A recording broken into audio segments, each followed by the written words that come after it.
All right, so we need to talk about the Okai Neon Pro scooter. I did a video a little while ago that, at least I think I did. Well, let's just back up.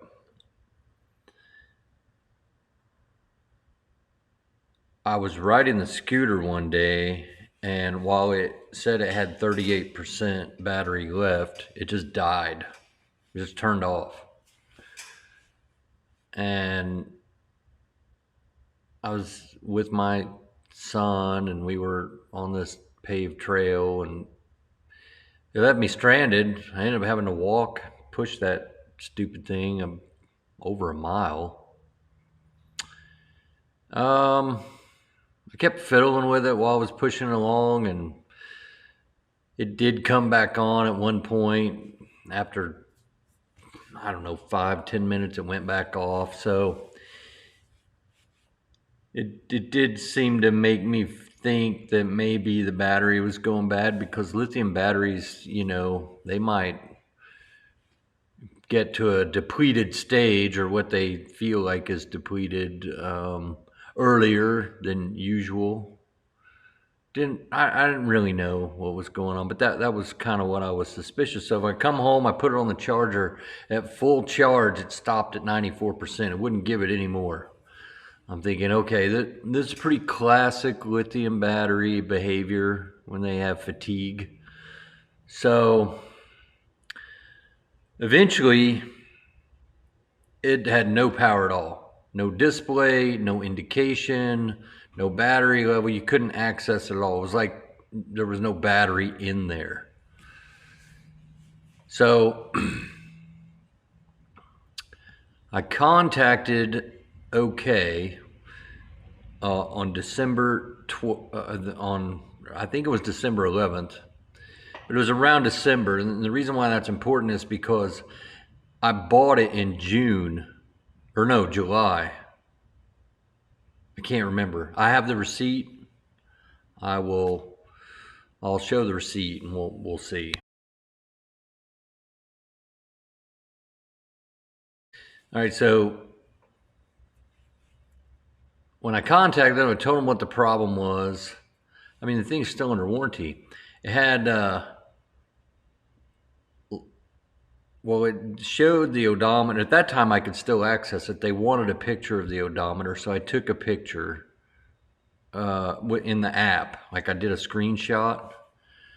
And I don't know if you can actually access that without being connected to the scooter, so I'm not sure. I could try it real quick, but I'm not going to. It doesn't matter. The mileage hasn't changed. It had like 90 or 93 kilometers on it. I'll show that screenshot too.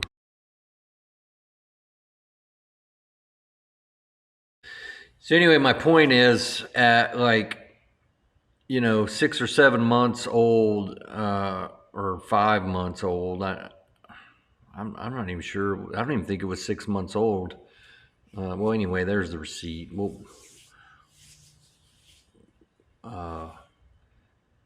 My point is, it wasn't old enough to have these problems. It was low on mileage. It was new, so I don't ride it that much, and it has failed. So I contact Okai. We go back and forth on some emails, and they're just like, yeah, well, I mean, you can ship it to us if you want to, but they weren't telling me they were going to warranty it. It's not like they said, hey, we'll send you a shipping label, you can ship it to us. Well, I'm not going to pay and go through the hassle and inconvenience of shipping this broken thing back when you don't seem to have any interest in fixing it. The thing was like $900. So I was like, well, I'm on my own. So originally I started a video to show you how to tear down the scooter and get the battery out. And my intention was to replace the battery, either build a battery or find a battery. I didn't really know, but I had to do something. So, well, this is not going to be a how-to video now, but I'm just showing you. I mean, you have to completely disassemble the rear end. You got to The screws in the bottom floor actually go into the battery. Here's the battery. Now I have cannibalized this battery. This battery is inside of a case. So what you're removing is a case that has the battery in it. These are technically, I mean, if I was buying individual 21700 size lithium cells, these are cells that I would buy. These are good cells. Samsung INR 21700s. They're rated at like 35 amp discharge rate per cell. So they're good cells, but this battery has failed. Now it's all crap looking right now. I had to use the press just to get it out of the box because they pour like liquid rubber in there and then it rubberizes. Doesn't seem to be silicone. It could be, but whatever. Got some rubbery shit in there. It went in as a liquid. It solidified, vulcanized, and this is what you're left with. So I did a lot of digging and picking. Well, buried in this rubber was a bunch of circuitry. Not the cheap, you can tell by looking at a board and circuitry whether it was like kind of cheap, fast, low quality production or high-end shit. This was high-end shit. Very nice looking stuff. But still, this has failed. So what they've done is they built the battery management system into the circuitry, attached it to the battery, encased it in rubber inside of a plastic box that becomes your battery unit. The charger is just a power supplier. It's just this box, and it's like 54 volts. And the actual control, the gatekeeping authority for the flow and movement of electrons in and out of this battery is happening through this computer system that was built onto the battery. Well, because of that and the inability to really take it apart carefully and with precision, thanks to this rubber, there's no way that I could disassemble this battery and refill it with new cells. So I was dead there. And I couldn't find anything on Amazon or on the internet about how to, not how to, but I couldn't find a replacement battery. There are replacement batteries out there, but this is like a 48 volt battery. I couldn't find that. So I reached out to Okai once again. I'm like, I need a battery. At the time of me making this video, if you go on their website, there is a drop down menu where it, like that you would go to if you wanted to buy parts, but there's nothing there. And in the email exchange that I ended up having, they did tell me that at some point in the future, they're going to have the ability to buy parts. They're working on it. I just wanted to buy a battery. I'm done fighting with them. I need to get this thing back together. I need a battery. Well, I figured it would be 300 bucks. And they got back to me and said, all right, here you go. Here's a credit card authorization form. Scan this QR code. It'll take you right to where you need to be. Fill in all your information, and we'll ship you the battery.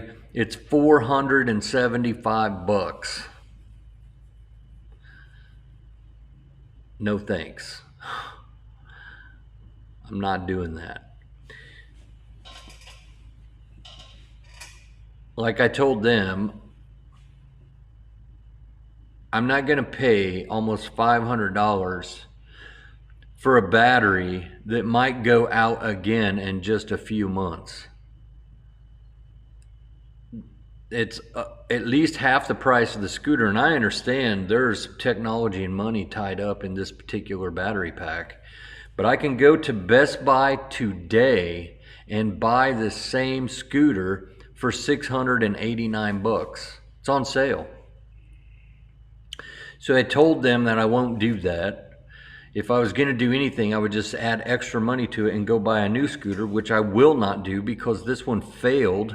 It should be warranted, and I've gotten no support from you. And so, from my perspective, this entire company is trash. I'm not supporting it in any way, shape, or form anymore. So the guy, or I think it was a guy, emails me back and says, well, do you have copy of a proof of purchase? I said, yeah, I do. I've already sent this to your tech support people who were not supportive at all. Send me a copy of that. So I sent it to him. And I even sent him the screenshot of the odometer. He's like, hey, you know what? We're going to make an exception here. Just package up your scooter. We're going to send you a FedEx label. Send it to us and we'll fix it. I said, okay.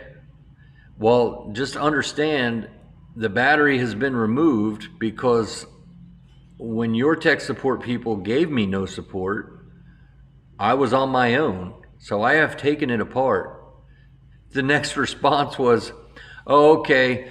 And he sends me a screenshot of their policy, their warranty policy, per this and that. You have voided the warranty. This is all my fault. So go pound a bunch of sand and have yourself a shitty day. Carry on. That's basically that's exactly what the email said, word for word. No, just kidding.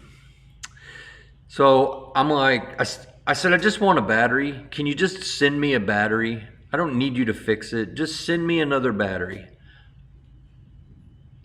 He was like, yeah, I can't do it. The battery warranty is only 6 months.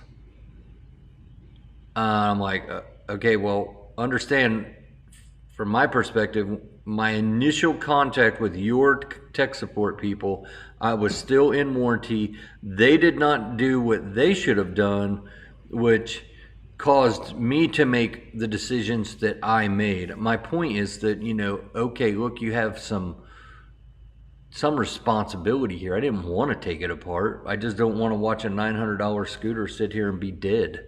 I need to try to make it live again. I've gotten nowhere. The last email I got said case closed. So here's a scooter. It's in pieces. I can't get a battery. I'm not paying basically $500 for a battery, $475. Not gonna do it. Your money would be better spent if you doubled that money and went out and bought a Segway or something, and some other brand. I don't know. But anyway, I just wanted to make this video talking about this issue and this scooter, and you need to understand that I have made some videos about this scooter, and from those videos I have received many emails from people asking me if I know how. And some of it's simple. Do you know how to remove the front wheel? Do you know how to remove the back wheel? We need to change a tire. The power button switch, I had a lady send me pictures of that. She's like, my son's scooter has broken. They pushed the button, the power button on the handlebar, and it just came loose and popped loose and is drifting around inside of the handlebar. I mean, I've gotten several emails with just stupid stuff like that. I've seen other people mention that they have battery issues as well.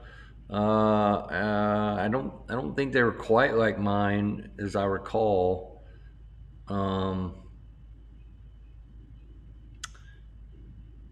Actually, no, it was very much like mine, I remember. Yeah, the guy said that his did the same thing. he used it to commute with, and it started dying. His commute to work was like 10 miles, and it got to where it wouldn't get him through his commute. And it also would not charge up all the way. I don't remember him saying that it actually went completely dead like mine has, but I just think the company has issues. They just want to take your money. This is how I pick it up. Hey, we got your money. We gave you a warranty that we knew you could get through. And then at that point, we don't really care. This thing was $900. Now, to a lot of people, that is like a devastating amount of money to have just disappear. And if you bought this scooter and it quit on you, and you really are of this younger generation that, like, you know, tools around on this shit and for commuting, like you live in a city, like you actually rely on it, well, that's just unacceptable. You know, there needs to be more empathy and more concern. I mean, especially like if someone shows you the receipts and like it's that close. I mean, or sell me the battery for a reasonable price. You know, it shouldn't be half the cost of the scooter, you know? The scooter's original price. It's more than half the cost of what you can go buy it for at this very moment when it's on sale at Best Buy. So anyway, not going to be a how-to video. I don't know what's going to happen here. I don't have a plan. It's in pieces, and it's going to stay that way. I'm not going to go through the trouble, I don't think, of putting it back together. I might, just to keep all the shit together. Maybe one day I'll look on their website and there will be a drop-down menu, the battery's for sale, and I can buy it for $300 or something like that. I would do that just to get it back living again and salvage the $900 that it cost me. But right now it's just a $900 heap of crap. I guess it was really, from my perspective, a heap of crap even when it was working, now that I know what I know about them, but whatever. So, yep, there you go. Just, I'm not going to tell you what to do, but I'm going to tell you, knowing what I know now, this is not a brand that I would give money to. I would not buy their scooter. And especially based on the feedback from people that I have received, I know everything's got their problems. I mean, pick a brand, no matter how coveted they may be, lying under the surface is some problems. I get that. But I'm the one that has this problem with this scooter, and I did not get any help when I asked for it, and that's a problem for me. You know, it's all unreasonable. Anyway, thanks for watching. Good luck.